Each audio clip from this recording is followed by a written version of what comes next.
Welcome to another video, and let's solve for value of y in this problem. So 4 to the power y equals 5 to the power x minus 5 equals 5 minus 5 to the power of minus x. So the first thing to do here is if you try to equate 5 to the power of x minus 5 equals 5 minus 5 to the power of minus x.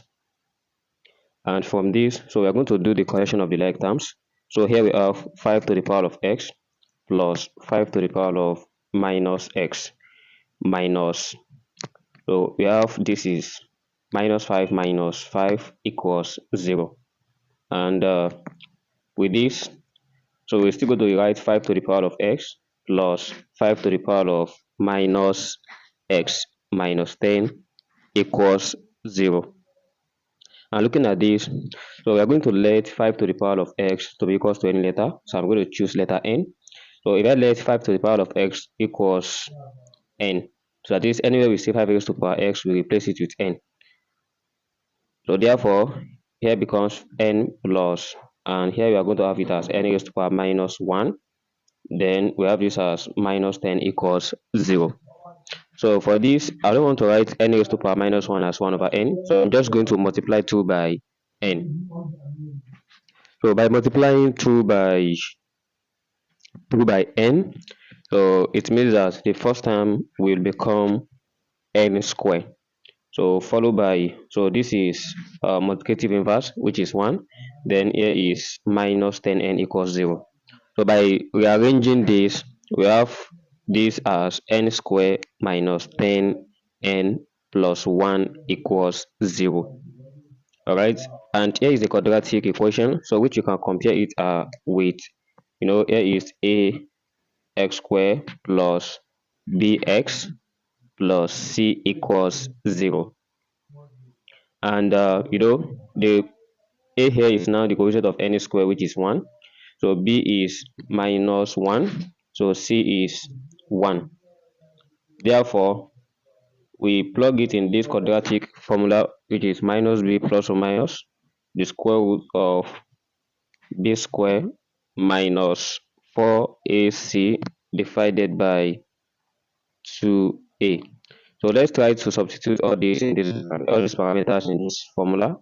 So we still have n equals, minus bracket, and b is minus, so minus the square root of minus 1 square minus 4, but a is 1 and c is also 1.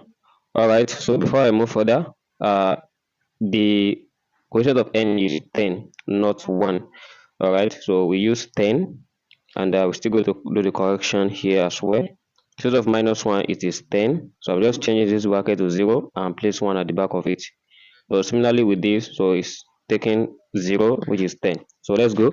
Then 4 dots, we have bracket 1 bracket 1, which is a and c, all divided by 2 bracket 1. So n equals 10 plus or minus the square root of, minus 10 square is adjoint, and minus 4 times minus 1 times 1 times 4, that is minus 4 divided by 2. And so if we subtract 4 from adjoint, so we are going to have 96. So therefore we have 10 plus or minus 96 divided by 2.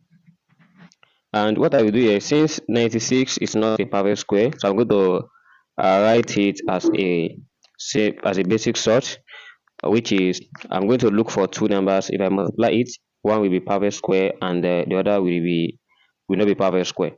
And the two values are, suppose I multiply, let's say this 96, I can just say by multiplying 4 by, if I multiply 4 by 4 again, and I multiply it by 6.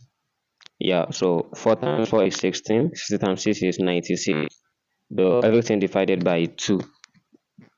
And so this 4 times 4 is a perfect square. So by taking out the root out of it. So we have only 4 root 6 divided by 2.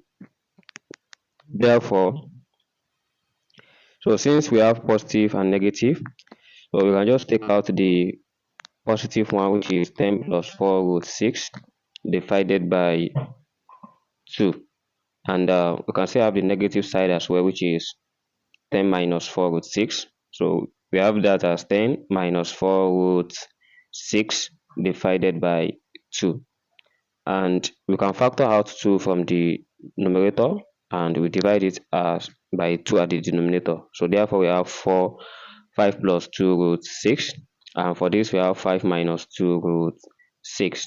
So since we have two values for n, and what you're asked to calculate here is to find y. But before we get that y, let's back to where I let 5 raised to the power x equals n.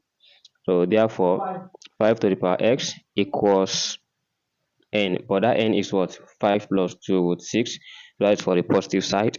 And for the negative side as well, so we're still going to have 5 to the power of x equals 5 minus 2 root 6. So we have that as 5 raised to the power x equals 5 minus 2 root 6. But in this problem, if you don't have this, so we can just apply logarithm to get the value of x. But I want to do that here now. So which means for this negative side, since logarithm cannot take negative, so we cancel this and we deal with the first one, which is 5 raised to the power x. Let's say equals 5 plus 2 root 6. And so from here I can take out 5 to the back, which is 5 raised to the power x minus equals 2 root 6. And again, if you take let 4 raised to the power y equals 5 minus 6. So which is, instead of this 5 minus 5, I can have it as 4 to the power of y equals 2 root 6. And you can apply the logarithm to this, or you can just say the square of both sides first. So doing that, we have this as 2 root 6 all raised to the power of 2. And by doing the attaching, which is 16, and equals 4 times 6. So here we are 16 by y equals 24. Then let's now peacefully introduce the logarithm.